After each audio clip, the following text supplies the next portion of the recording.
Chapter 2. The Chosen People. For more than 1,000 years, the Jewish people had waited the Savior's coming. Upon this event they had rested their brightest hopes. In song and prophecy, in temple rite and household prayer, they had enshrined His name. And yet, at His coming, they knew Him not. The Beloved of heaven was to them as a root out of a dry ground. He had no form nor comeliness, and they saw in Him no beauty that they should desire Him. He came unto His own, and His own received Him not. Isaiah 53, verse 2, John chapter 1, verse 11. Yet God had chosen Israel. He had called them to preserve among men the knowledge of His law, and of the symbols and prophecies that pointed to the Savior. He desired them to be as wells of salvation to the world. What Abraham was in the land of his sojourn, what Joseph was in Egypt, and Daniel in the courts of Babylon, the Hebrew people were to be among the nations. They were to reveal God to men. In the call of Abraham, the Lord had said, I will bless thee, and thou shalt be a blessing, and in thee shall all families of the earth be blessed. Genesis chapter 12, verses 2 and 3. The same teaching was repeated through the prophets.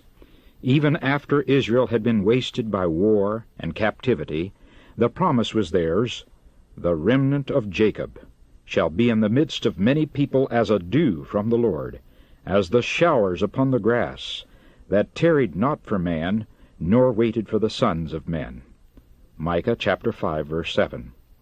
Concerning the temple at Jerusalem, the Lord declared through Isaiah, Mine house shall be called an house of prayer for all peoples. Isaiah chapter 56, verse 7, Revised Version. But the Israelites fixed their hopes upon worldly greatness. From the time of their entrance to the land of Canaan, they departed from the commandments of God and followed the ways of the heathen. It was in vain that God sent them warning by His prophets. In vain they suffered the chastisement of heathen oppression. Every reformation was followed by deeper apostasy. Had Israel been true to God, He could have accomplished His purpose through their honor and exaltation. If they had walked in the ways of obedience, He would have made them high above all nations which He hath made, in praise, and in name, and in honor. All people of the earth, said Moses, shall see that thou art called by the name of the Lord, and they shall be afraid of thee. The nations which shall hear all these statutes shall say, Surely this great nation is a wise and understanding people. Deuteronomy chapter 26, verse 19, Deuteronomy chapter 28, verse 10, and Deuteronomy chapter 4, verse 6. But because of their unfaithfulness, God's purpose could be wrought out only through continued adversity and humiliation. They were brought into subjection to Babylon, and scattered through the lands of the heathen. In affliction, many renewed their faithfulness to His covenant. While they hung their harps upon the willows and mourned for the holy temple that was laid waste, the light of truth shone out through them, and a knowledge of God was spread among the nations. The heathen systems of sacrifice were a perversion of the system that God had appointed, and many a sincere observer of heathen rites learned from the Hebrews the meaning of the service divinely ordained, and in faith grasped the promise of a Redeemer. Many of the exiles suffered persecution. Not a few lost their lives because of their refusal to disregard the Sabbath and to observe the heathen festivals. As idolaters were roused to crush out the truth, the Lord brought His servants face to face with kings and rulers, that they and their people might receive the light. Time after time the greatest monarchs were led to proclaim the supremacy of the God whom their Hebrew captives worshipped. By the Babylonian captivity, the Israelites were effectually cured of the worship of graven images. During the centuries that followed, they suffered from the oppression of heathen foes, until the conviction became fixed that their prosperity depended upon their obedience to the law of God. But with too many of the people, obedience was not prompted by love. The motive was selfish. They rendered outward service to God as the means of attaining to national greatness.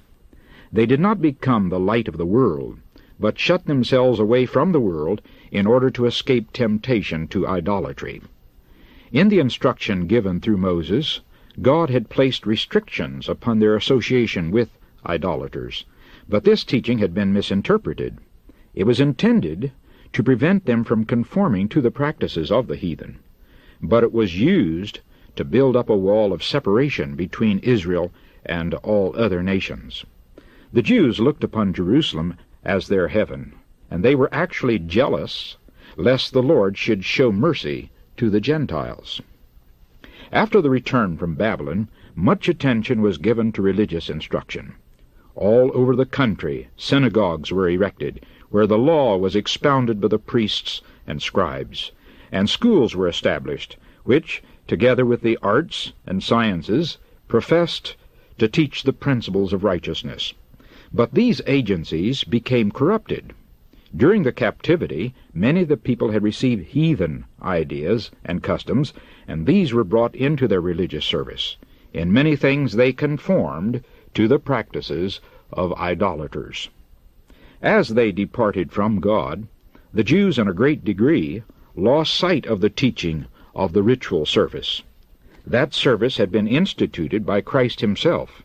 In every part it was a symbol of him, and it had been full of vitality and spiritual beauty. But the Jews lost the spiritual life from their ceremonies and clung to the dead forms. They trusted to the sacrifices and ordinances themselves, instead of resting upon him to whom they pointed.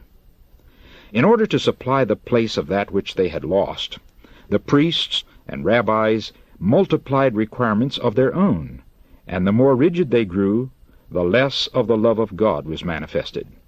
They measured their holiness by the multitude of their ceremonies, while their hearts were filled with pride and hypocrisy.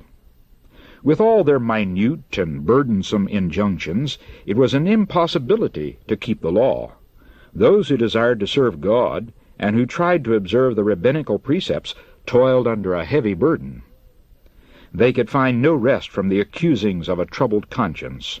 Thus Satan worked to discourage the people, to lower their conception of the character of God, and to bring the faith of Israel into contempt. He hoped to establish the claim put forth when he rebelled in heaven, that the requirements of God were unjust and could not be obeyed. Even Israel, he declared, did not keep the law. While the Jews desired the advent of the Messiah, they had no true conception of his mission. They did not seek redemption from sin, but deliverance from the Romans. They looked for the Messiah to come as a conqueror, to break the oppressor's power, and exalt Israel to universal dominion. Thus the way was prepared for them to reject the Savior. At the time of the birth of Christ, the nation was chafing under the rule of her foreign masters and racked with internal strife.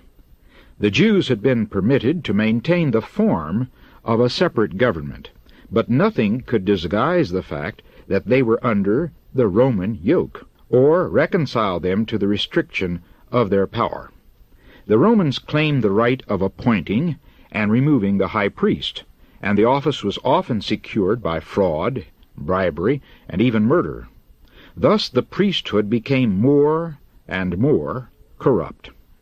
Yet the priests still possessed great power, and they employed it for selfish and mercenary ends. The people were subjected to their merciless demands, and were also heavily taxed by the Romans. This state of affairs caused widespread discontent. Popular outbreaks were frequent. Greed and violence, distrust and spiritual apathy were eating out the very heart of the nation. Hatred of the Romans and national and spiritual pride led the Jews still to adhere rigorously to their forms of worship. The priests tried to maintain a reputation for sanctity by scrupulous attention to the ceremonies of religion. The people in their darkness and oppression, and the rulers thirsting for power, longed for the coming of one who would vanquish their enemies and restore the kingdom to Israel. They had studied the prophecies, but without spiritual insight. Thus, they overlooked those scriptures that point to the humiliation of Christ's first advent, and misapplied those that speak of the glory of his second coming. Pride obscured their vision. They interpreted prophecy in accordance with their selfish desires.